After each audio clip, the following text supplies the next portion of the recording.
Phase 0. I have previously stated that I look forward to when more PS2-era games start popping up in the indie scene. Well, we aren't exactly there, the signs are showing, with Market Garden stating it's a PS2 World War II shooter, and now Phase 0, this upcoming survival horror title, reminds me of those GameCube ports of classic Resi titles that had some touch-ups to look slightly better. Being brought to us by Spinna Studio, the people behind Superhot, Phase 0 is another entry in the survival horror genre. While it promises 2 playable characters, the demo only gives us access to 1, though it's an impressive demo. Waking up in a medical bed, we are surrounded by zombies, but running outside using the window, we see that a zombie outbreak is ongoing, and there's still some forces fighting back. It's a surprisingly impressive set-piece opening that continued the thrill by giving us a shotgun and setting us loose into the hospital. The shooting in the title is a bit weird, as much like Flesh Made Fair, it opts for your shooting to be handled with flicking between enemies. Also, movement happens instead of aiming up and down, so no point-blank shotgun headshots. It's nothing bad, just something to get used to.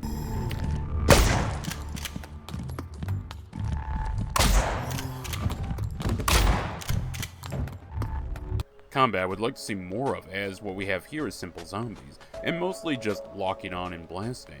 However, there's hints of something more, and enemies that crawl out through the walls. While I'm all for a good old-fashioned zombie adventure, I am curious to see what exactly this game will add. In addition, there's the puzzles. They fell in the extremes of too easy and too hard, or at least in a way of speaking. The former was trying to determine the last 2 digits of a 4-digit passcode. While we are given the first 2 from an ally, it's made blatantly clear the last 2 are on a group photo in the room. I do want to say it's rather cool to see artwork of the NPC zombies from back when they were human. The other was involving a hospital machine that has you find the correct combination of numbers to open the room.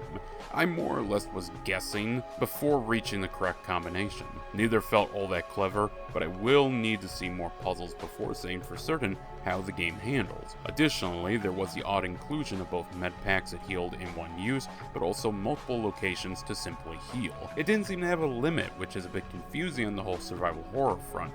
Also, med packs can be combined to make them more powerful. Still, the game demo was solid, with many questions being raised, and it being shown our protagonist may not be the good guy. All of this combined with the snowy town setting has my interest piqued, and I fully intend to cover the full product once it comes out. If you're looking for a survival horror game, it seems the indie and AA scene has you covered. With Resident Evil 9 around the corner, it looks like the fans of the genre will be eating well for some time. I can't wait to see more, and I hope this is another great entry in this renaissance of survival horror.